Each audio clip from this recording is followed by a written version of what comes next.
এই প্রশ্নটা এসেছে আমার এক দর্শকের কাছ থেকে। মিঠুন ভাই আমার ভিডিওর নিয়মিত দর্শক এই প্রশ্নটা করেছেন। এই প্রশ্নটা আপনাদেরকে আমি পড়ে শোনাই, খুব গুরুত্বপূর্ণ প্রশ্ন। স্যার, আমি বুঝলাম মিউচুয়াল ফান্ড সেফ, কিন্তু বর্তমানে ইন্ডিয়ান স্টক মার্কেট থেকে এফআইআই এর দিন দিন সেলিং এবং সোশ্যাল মিডিয়াতে মিউচুয়াল ফান্ড সেহি হ্যাঁ বলে আজ স্টক মার্কেট যে অবস্থায় পৌঁছেছে, তাতে করে স্টক মার্কেট আবার .com বাবল না হয়ে যায়। তাই যদি ওই পরিস্থিতি তৈরি হয়, তাহলে তার মোকাবিলা করার জন্য আমার কোন কোন জায়গায় ইনভেস্ট করা উচিত, এবং এই টাইপের একটা ভিডিও দিলে খুবই উপকৃত হব। আমার মনে হয় মিঠুন যে প্রশ্নটা করেছে, এই প্রশ্নটা কিন্তু শুধু একজনের নয়। এই প্রশ্নটা হাজার হাজার ইনভেস্টর, যারা সাধারণ মানুষ মিউচুয়াল ফান্ডে ইনভেস্ট করছেন, তাদের অনেকের মনেই কিন্তু ওই একই প্রশ্ন ঘোরাফেরা করছে। তো আজকে এই প্রশ্নেরই উত্তর দেবার চেষ্টা করব। দেখুন, বর্তমান পরিস্থিতি যেটা মিঠুন ভাই খুব সুন্দরভাবে ব্যাখ্যা করেছে, সেটাকে যদি আমি আরেকবার বলি, সেটা কি যে এফআইআই এর সেলিং বাড়ছে। মানে দেখুন, আমাদের শেয়ার মার্কেটেতে যারা ইনভেস্ট করে, সেই ইনভেস্টারদের প্রধানত দুটো ভাগ। একটা হচ্ছে ডোমেস্টিক ইনভেস্টার, আর একটা হচ্ছে ফরেন ইনভেস্টার। তো এই দুটোর মধ্যে একটা ব্যালেন্স থাকে। তো এতদিন পর্যন্ত কি ছিল, যে যারা ফরেন ইনভেস্টার তারা কিছু ইনভেস্ট করছেন, আবার কিছু বিক্রি করছেন, কিন্তু নেট তাদের বাইংই হচ্ছে। কিন্তু বর্তমান সময়ে দেখা যাচ্ছে যে যারা ফরেন ইনভেস্টার তারা কিন্তু ইন্ডিয়ান মার্কেটেতে বেচছেন বেশি, কিনছেন কম, মানে নেট সেলার তারা। উল্টো দিকে ডোমেস্টিক ইনভেস্টমেন্ট কিন্তু খুব বাড়ছে। আর বিশেষ করে রিটেল ইনভেস্টার, মানে আমরা যারা মিউচুয়াল ফান্ডেতে ইনভেস্ট করি, তারা তো আসলে রিটেল ইনভেস্টার। আমাদের টাকাটা মিউচুয়াল ফান্ডের থ্রু দিয়ে ইনভেস্ট হয়। তাদের যে ইনভেস্টমেন্ট সেটা হচ্ছে হাই, মানে একদম রেকর্ড হাই। সোশ্যাল মিডিয়াতেও একটু অতিরিক্ত, মানে এক্সট্রা পজিটিভিটি, মানে সবাই বলছে মিউচুয়াল ফান্ড ভালো, মিউচুয়াল ফান্ড ভালো, মিউচুয়াল ফান্ড ভালো।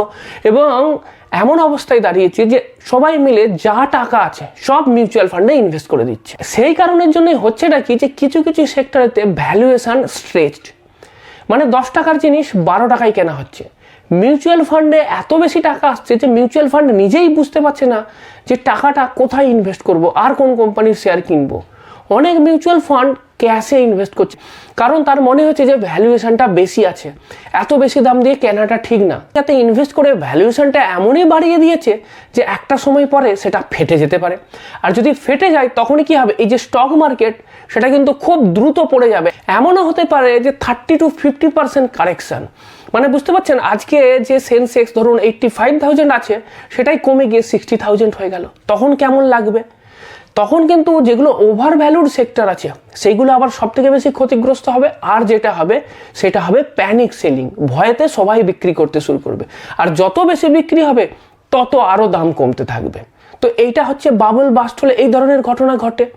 এইবার এইরকম যদি ঘটনা ভবিষ্যতে ঘটে যায়, না হোক এটা আমরা চাই, তাহলে আমাদেরকে আগে থেকে তো কিছু প্রিকশন নিয়ে রাখতে হবে, তাতে এইরকম কোনো ঘটনা যদি ঘটেও যায় আমরা নিজেদেরকে অনেকটাই সেভ রাখতে পারি। মিঠুন ভাই এইটা নিয়েই জানতে চেয়েছিলেন যে আমরা কি করতে পারি যাতে এরকম ঘটনা ঘটে গেলেও আমরা নিজেদেরকে অনেকটাই সেভ রাখতে পারবো। এইবার দেখুন, যেহেতু আপনি মার্কেটেতে ইনভেস্ট করছেন, সুতরাং একেবারে কোনো রিস্কই আসবে না বা মার্কেটের কোনো ভোলাটিলিটি আপনার গায়ে আঁচ ফেলবে না, এই রকম কথা তো বলতে পারি না। কিন্তু আপনি নিজেকে অনেকটাই বাঁচাতে পারবেন। সেটা কিভাবে করবেন আজকের ভিডিওতে সেই নিয়েই আলোচনা হবে। আর আমার সম্বন্ধে বলে দিই যে আমি সিসির NISM certified mutual fund distributor. শুরুতেই একটা কথা বলবো, সেটা হচ্ছে যে capital always flow, it never disappears. এটার মানে হচ্ছে যে দেখুন, যাদের কাছে টাকা আছে না, তারা তো টাকা ইনভেস্ট করবেই। সেই টাকাটা আজ হতে পারে ইকুইটিতে ইনভেস্ট করছে, কাল ইকুইটি খারাপ হলে সেই টাকাটাই বন্ডে যাবে, পরশুই সেই টাকাটা আবার দেখবেন গোল্ডে আসবে, কিন্তু টাকাটা কিন্তু ফ্লো হতে থাকবে। সেই কারণের জন্যই এটাই হচ্ছে ইনভেস্টিং এর একটা সবথেকে বড় সেফটি নেট। সেটা হচ্ছে যে মার্কেট ক্র্যাশ মানে কিন্তু টাকা হারিয়ে যাওয়া না, টাকা শুধু জায়গা বদল করে। আমি যদি ইতিহাস ঘেঁটে দেখি, তাহলে ইতিহাস বলছে যে সব ধরনের অ্যাসেট ক্লাস একেবারে কখনোই ক্র্যাশ করে না, একটা অ্যাসেট ক্র্যাশ করতে পারে, দুটো করতে পারে, সমস্ত অ্যাসেট একেবারে ক্র্যাশ করে না। আর এটাকেই বলা হয় অ্যাসেট রোটেশন। এবার এই অ্যাসেট রোটেশন ব্যাপারটা কি, চলুন এটাকে আপনাকে সংক্ষেপে একটু এক্সপ্লেন করে দিই। দেখুন, যখনই স্টক মার্কেট পড়ে যায় না, তখন মার্কেটেতে একটা ভয় কাজ করে, ত্রাহি তাহি রব। তখন দেখা যাবে টাকা কিন্তু বন্ডে চলে গেল।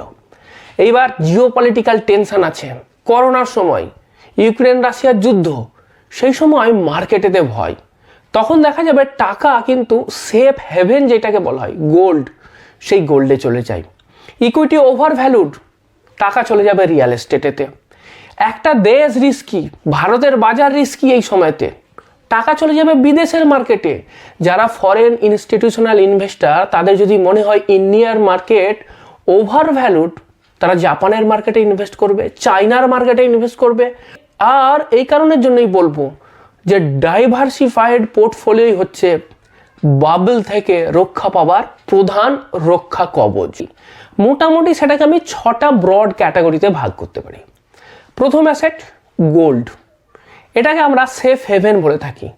মার্কেট যখন ক্র্যাশ হয় তখন এটা জেনারেলি স্টেবল থাকে, কিংবা কখনো কখনো এর প্রাইস বেড়ে যায়। এই গোল্ডকে আমরা সাধারণত ইকুইটির ইন্স্যুরেন্স বলে থাকি। 2 নম্বর হচ্ছে ফিক্সড অ্যাসেট, সেটা হতে পারে বন্ড। এটা কিন্তু ইকুইটি ক্র্যাশের সময়তেও দেখা যায়, যখন ইকুইটি কম থাকে বা ইকুইটির দাম যখন কমে যায়, সেই সময় কিন্তু বন্ডের দিকে মানুষের ইনভেস্টমেন্টের ঝোঁক দেখা যায়, কারণ বন্ড থেকে কিন্তু স্টেবল রেগুলার ইনকাম পাওয়া যায়। 3 নম্বর হচ্ছে ব্যাংকের fixed return instrument, FD, RD, অথবা পোস্ট অফিসের যে সমস্ত স্মল সেভিং স্কিমগুলো আছেন, আপনারা সবাই এগুলোর সম্বন্ধে জানেন, আর আলাদা করে বিস্তারিত বলছি না। এগুলোও দেখা যাচ্ছে যে ফিক্সড রিটার্ন, সুতরাং মার্কেট আপ হোক ডাউন হোক, এইখান থেকে রিটার্ন আপনি পাবেনই।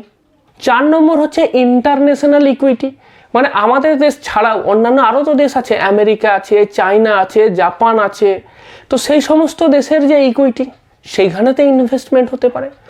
5 নম্বর হচ্ছে ক্যাশ বা ইকুইভ্যালেন্ট। ক্যাশ মানে ব্যাংকের সেভিং অ্যাকাউন্টের টাকা, বা লিকুইড ফান্ড হতে পারে। লিকুইড ফান্ডকেও কিন্তু ক্যাশ ইকুইভ্যালেন্টই ধরা যেতে পারে, কারণ এখন একদিন বা একটা ওয়ার্কিং ডে যেতেই আপনি লিকুইড ফান্ডে যে টাকা আছে সেই টাকাটা আপনি তুলে ফেলতে পারবেন। আর 6 নম্বর হচ্ছে রিয়েল এস্টেট। এইবার যেটা আপনাকে আমি বলছিলাম যে ইতিহাসে কখনোই সমস্ত অ্যাসেট একসাথে ক্র্যাশ করেনি। আপনাকে আমি একটা এক্সাম্পলও দিতে পারি, যেমন ধরুন .com বাবল, 2008-এর ক্রাইসিস, সাবপ্রাইম ক্রাইসিস যেটাকে বলা হয়, কোভিড ক্র্যাশ, প্রতিবারে কি দেখা গেছে? স্টকের দাম কমেছে, গোল্ডের দাম অনেক বেড়ে গেছে, বন্ড স্টেবল ছিল, রিয়েল এস্টেট ধীরে ধীরে নেমেছিল, কিন্তু কোনো কোনো জায়গাতে আনএফেক্টেডও ছিল। এইবার শেয়ার মার্কেট কোনো দেশে বেশি পড়েছে, কোনো দেশেও কম পড়েছে। এইবার এই কারণের জন্য যদি আপনার এই সমস্ত ধরনের অ্যাসেটগুলোতে ইনভেস্ট করা থাকতো, তাহলে কিন্তু এই বড় বাবল যেটা, সেটা যদি বাস্ট করে যেত, আপনি কিন্তু বেশি অ্যাফেক্টেড হতেন না।